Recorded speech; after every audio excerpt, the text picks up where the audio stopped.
Saudara-saudara sekalian, ini menyimpang terlalu jauh, saudara-saudara.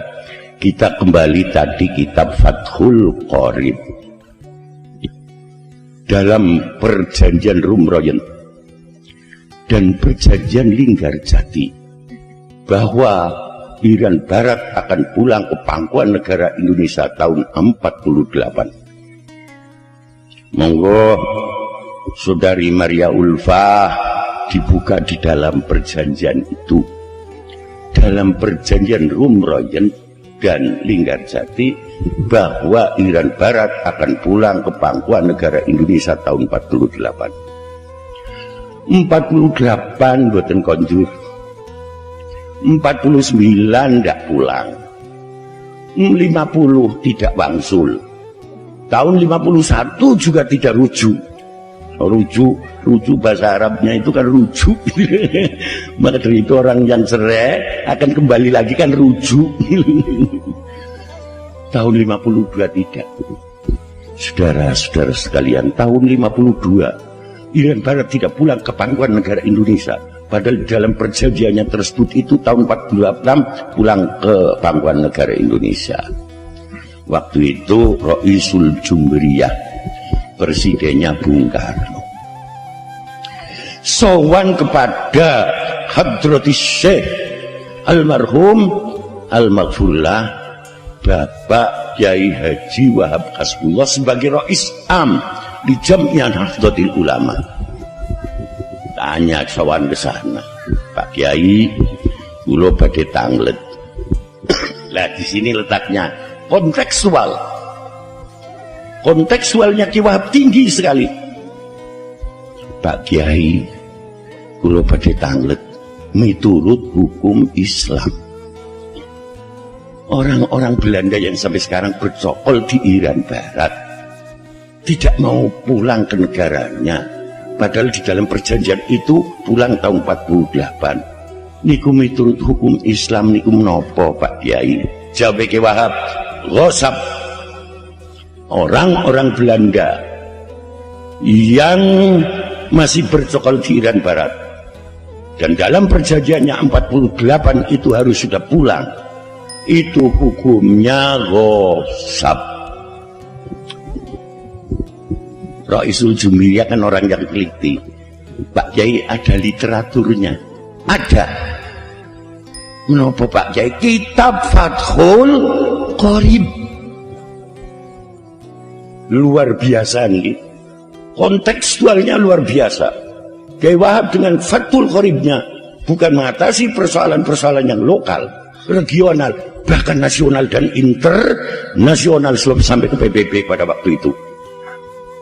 Namun sejarah dan cerita ini kadang-kadang tidak ada yang ngerti.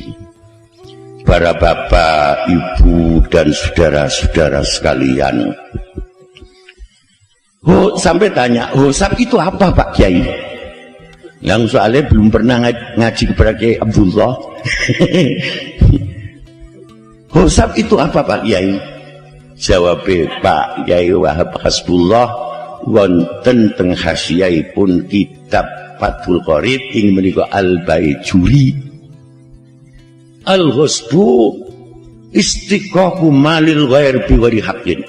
Apa itu artinya Pak Kyai? Yang pancen tidak belajar bahasa Arab. Apa itu artinya Pak Kyai? Merampas haknya orang lain tanpa hak. Pak Kyai, kalau menurut Islam bahwa itu hukumnya ghasab, lalu cara mengatasinya itu bagaimana Pak Kyai? Harus diadakan perdamaian. Lalu menurut feeling dan insting Pak Kyai, apakah dalam perdamaian akan berhasil? Tidak akan berhasil. Lama ini mboten berhasil, bagaimana potong kompas Pak Kyai? Tidak boleh. Dan ini cara Islam Pak. Cara Islam tidak boleh. Harus jangan potong kompas. Sehingga Raisul Jumhuriyah pada waktu itu ngutus DR Subandrio datang ke Den Haag bertemu dengan Royen. Yang dulu Rumroyen, yang kedua itu adalah Subandrio Royen. Lalu kondur menyampaikan pada Raisul Jumhuriyah, Setelah menyampaikan Roisul Jumriyah, lalu Roisul Jumriyah telepon kepada Kiai Wahab Hasbullah, Pak Kiai sesuai dengan feeling jenengan tidak berhasil. Bagaimana Pak Kiai? Apakah ada waktu untuk ke Jakarta sebab saya sibuk sekali? Kiai Wahab terbang ke Jakarta bertemu. Pak Kiai ini kalau orang Hosab kok diajak berdamai tidak mau Pak Kiai. Lalu cara Islam bagaimana?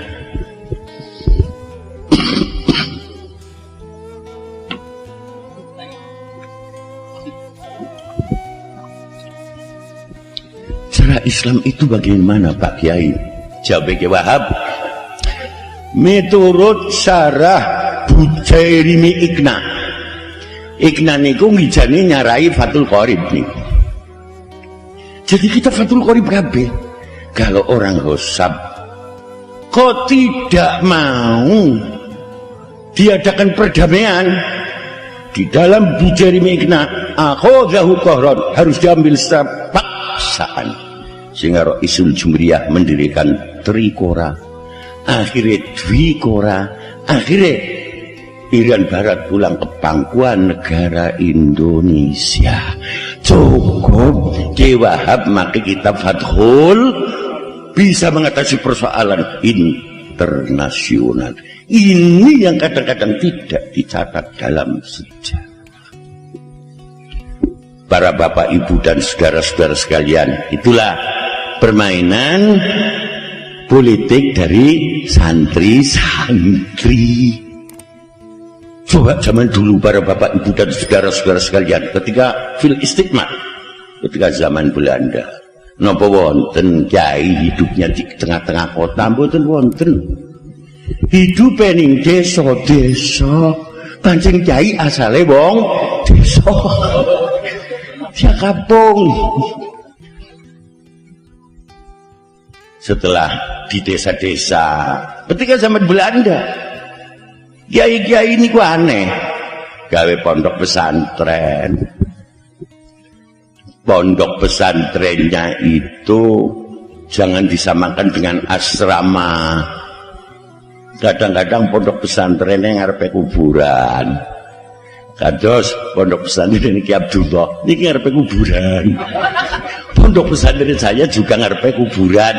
Maka dari itu santri-santri yang perkuburan tidak takut dengan gendruwo. Bila penting santrinya itu sendiri jadi gendruwo. Para bapak, ibu dan saudara-saudara sekalian, itulah seperti Kiai Wahab Hasbullah tadi, luar biasa. Wayaj'alu siyasatahu siyasatan takribiyatan wastasdikiyatan. Luar biasa. Maka dari itu saya katakan, awwalu man ya'rif as-siyasah al-muntasira fi Indonesia sawa'un kanat ba'dan tiqabil am aw qablan tiqabil am fa huwa Kiai Wahab Hasbullah. Para bapak, ibu dan saudara-saudara sekalian, yang tadi sudah saya sampaikan kepada saudara-saudara tentang definisi politik, maka dari itu ilmu politik tidak kotor. Wong fardu kifayah kok kotor. Yang kotor itu manusianya, bukan politiknya. Kalau politik fardu kifayah, kata sholat jenazah, wong sembahyang jenazah kok kotor. Yang tadi saya sampaikan kepada para bapak ibu dan saudara-saudara sekalian, mayuhimulil umafar fil kifayah kamasna'in wahiyakatin wafilahatin wahisabin watibin wasiyasatin. Apa yang menjadi kepentingan umat jadi fardu kifayah seperti perindustrian, teknologi, tekstil, ilmu hisab, matematika, ilmu ukur aljabar.